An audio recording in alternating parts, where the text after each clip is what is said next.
maybe. I don't dislike that. Tell me where you want me to go. We're gonna slide this way some. I could do this with a falcon on my shoulder, man. What do you think? Now take one more step Well, it would look backwards, better right if you there. had them on You're the good there. glove. On the glove? The glove, then it looks like you're more in. Not like a pirate, then, huh? Yeah. We want to go with the I'm in control type look, if you know what I mean. Yeah. That would be. Not I'm scared to death look? Fake news, the thing like that would be fake news. I'm not a Swiftie. No, they're trying to posit me as a Swiftie. Apparently, Taylor Swift. Are you a Swiftie? Have you listened to the new album? Absolutely not. I can just imagine that in a I'm not a car. Swiftie. You're not a Swiftie. I didn't know that was a thing. Is that a real thing? They call them Swifties? They call them Swifties, yeah. Yeah. I listen to 80s rock only. That's it. Hey, you can get along Are you going to just the fine. Journey concert that's coming up? Man, you know, I have to close my eyes when I go to Journey. I can't. It's tough to see Journey without having Steve Perry up there. I saw Foreigner one time, and I think Mick Jones is the only last original member, and he was sick that day, so it was basically a cover band. Yeah. You know, so all those artists back in the 80s now, like they have to take, like Bon Jovi, for example, since he can't hit those notes anymore. He actually does steroid injection as his vocal cords. Yeah, it's tough. Before every show. And now he just drops the song key. So instead of doing the original key, he'll do it like 5 steps lower. Yeah. So it doesn't even sound like the original. Yeah. So you're not really getting your money's worth, to be honest. Because you want to hear those high notes, those 80s. Yeah. The only thing you're getting is you can get a little closer now, because back in the day in the 80s you would see them in the arena. Now you can go see them in a much smaller venue. We're rolling whenever you guys all are. Audio sounds great. So from the culture survey, I know there's a ton of findings, but what surprised you the most? You know, so I don't think anything surprised me other than the fact that I was super excited to see that an overwhelming majority of our employees actually responded, right? So almost 100% responded. And normally when you do these, and this is, coming from the company and from talking to other people, is that we'd be lucky to get a 50% response. And we had, almost close to 100%. So I think that was the biggest thing, which shows that our employees are engaged and they're concerned about the future of our organization. One of the big findings I know is that people feel more respected by their peers than the department. What are you going to do to change that? So, I think we're already making a lot of steps. So from day one, I've actually sat down and met with every employee, either as a group or individually. So everyone from lieutenant and above, sat down with them for about an hour and a half and met with every single employee in small groups. And think about how much time that took. And I actually just finished that up. I've been here 4 months. And it took that long to sit down and meet with every employee. And I'm not just doing that formally. I'm going to roll calls. I'm getting in the cars and riding with police officers. The UT games are a great moment for me to get out and talk to every officer that's working the game. And so every opportunity that I get to sit and talk to the employees and see what they value from the organization, what they want to get out of working here at KPD, I'm taking that opportunity.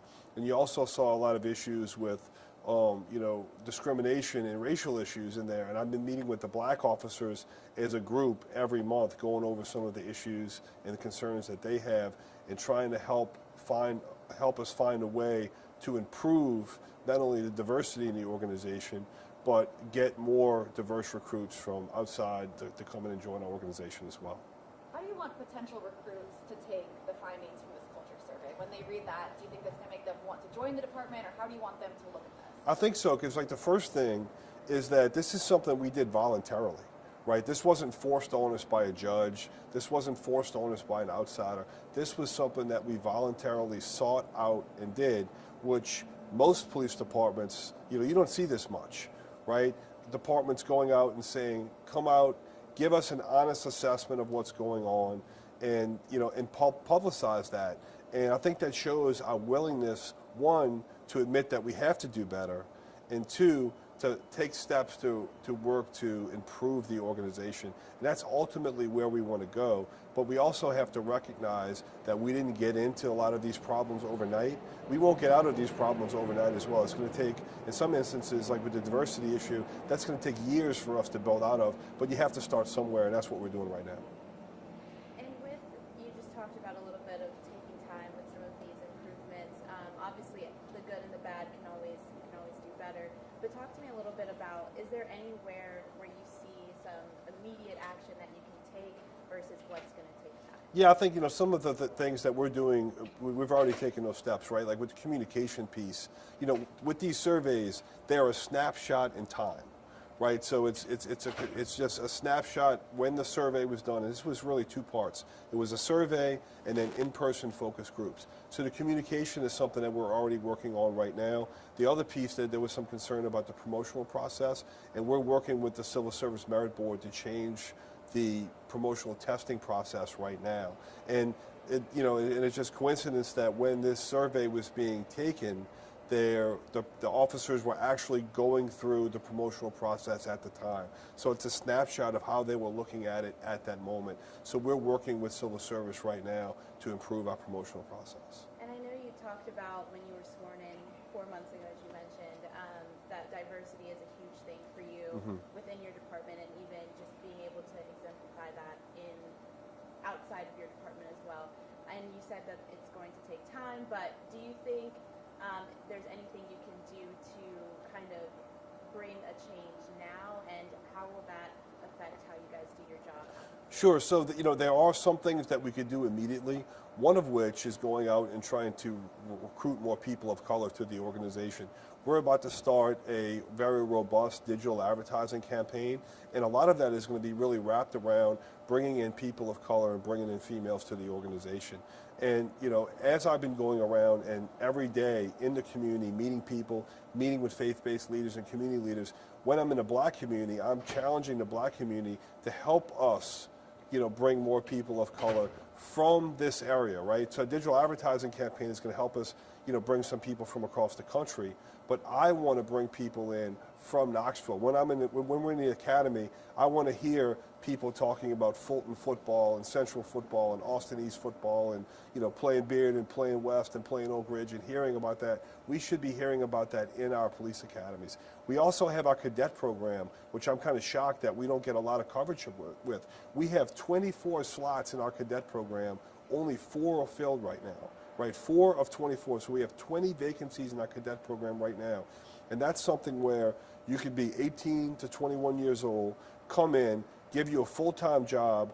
You can still go to college if you want. In fact, we'll give you some money to go to college. We'll work around your college schedule, give you meaningful work you could do, let you come in, work out, train, get to know the police department, and make a pretty good salary. So that's a great program to prepare for the police department. So we're going to start promoting that right now. And that's a great opportunity for us to recruit people of color right here in Knoxville, giving a meaningful job until we bridge the gap, until they're able to get into the academy. And there are a few other things that we're working on right now. I just don't really want to talk about yet because we're not really at the point where we can talk about them. But let me tell you, this is certainly something that me and my team look at every single day. How can we improve? How can we do better? And what can we do to not only bring in more people of color to this organization, but help mentor and develop them and help them become leaders in this police department as well? The report recommended that KPD consider developing a formalized mentorship and leadership program, right? Particularly for officers who feel underrepresented in those areas.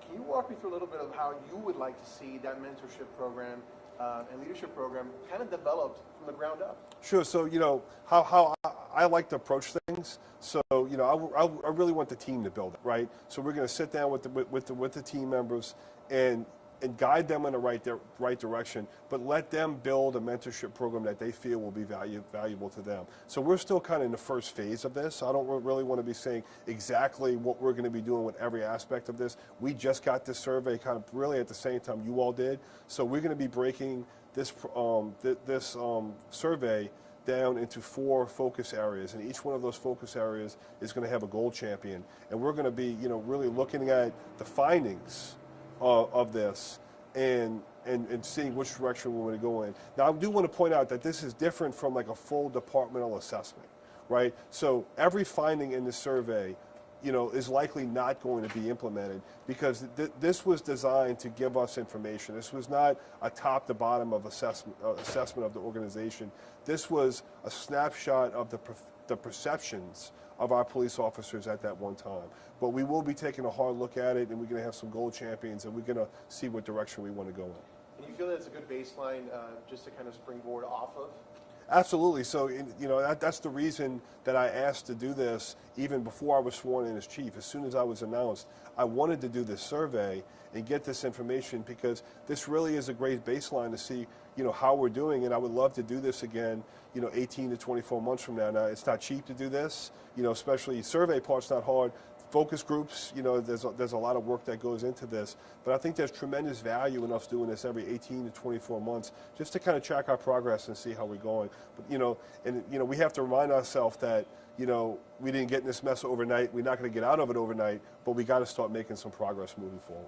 I want to ask you about the technology part. There was some things that said it's, a little disjointed, maybe vulnerable to breaches, officers using their personal phones.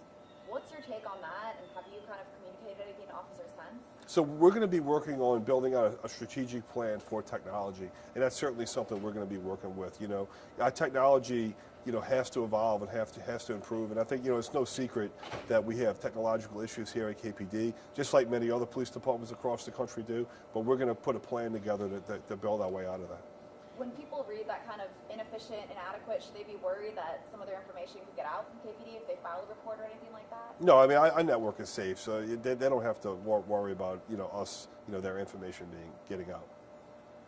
And in the 4 months that you've been here, I know it's a short time, it may feel like a longer time than what you've been here, but has anyone come to you directly about any improvements they've seen outside of the survey, just in conversation? Yeah, I mean, I talk to people every day, right? I think, I think people are excited, right? I really do. I think that people, I bring a lot of energy to the table, and I think people see that and they kind of feed off of it a little bit. So I think the community is really excited. I think 2023 is going to be a huge year for this police department, and I'm so excited to be here. And, I have to remind myself that I've only been here 4 months. It seems like I've always been here in a lot of ways, right?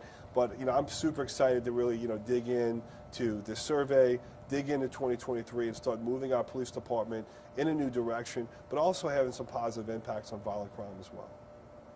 One part of the survey that the report kind of revealed was also just touching on body armors, right? And how certain officers felt that expired body armors were a concern. Some choosing that, it's more comfortable for whatever reason. Can you just touch a little bit about touch on that? So it wasn't expired body armor. So what that was the outer carriers, right? So what we did was that was one of the first things that I changed when I got here. And you got to remember, these surveys are a snapshot in time, right? So when this survey was going on, we're in the process of changing our outer carriers. So the officers had a bunch of different outer carriers they were wearing, and they all looked different. And one thing that a uniform is supposed to be is uniform, right? And it was something that over a long period of time we slowly walked away from. And what we have done now is we're in the process of standardizing the outer carriers, so they all look the same. So some outer carriers had a metal badge and a metal name tag. Some had a cloth name tag and a cloth badge. Some had none at all. Different versions of it, they look different. So now our outer carriers look very similar to a uniform shirt, and there's other things on them that we standardized as well. And you got to remember that all that was going on while the survey was done. So I don't want to let people believe that the vest that we're wearing has nothing to do with the actual body armor ballistic protection that we wear. It's the outer carrier that goes in.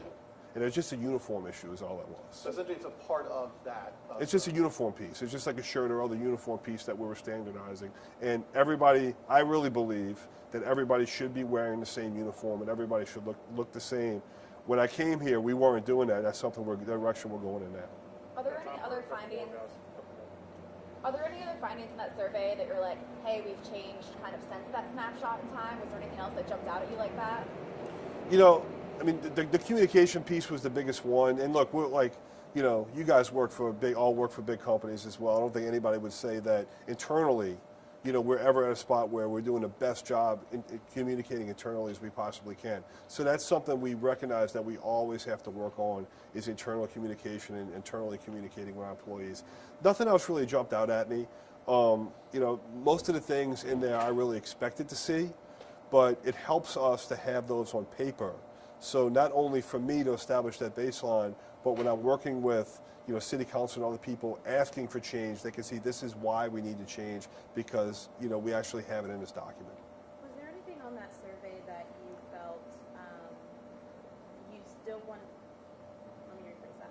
Was there anything that wasn't on that survey that you felt could still use improvement that you want to work on? Oh, there's a whole lot of things that we're going to be looking at with the department. The survey was really focused on employee perceptions. There's a lot of things that we're going to be doing with the processes and practices of the organization that weren't fleshed out in the survey. Because again, this was not a departmental assessment, right? I would love to be able to bring an outside consultant to do a top to bottom assessment of the organization, not focused on perceptions, but focused on policy, practice, and procedures, right? And I think hopefully that'll be the next step that we go to at some point, is really looking at all of those things to see how we can become a better organization. Again, this was just an employee survey and some focus groups. Anything else? All right, thank you all. Thank you. I'm gonna let y'all undress me. Everyone does them. Like, are we a scarecrow Yes, today? that's what I feel like. Oh, thank you. Do you ever get to meet with other previous chiefs like Sterling Owen? I ran into Sterling Owen yesterday. We take out the. Yeah, I see those guys. I see Sterling all the time. Yeah, so I met with Sterling. He came up here. I met with him.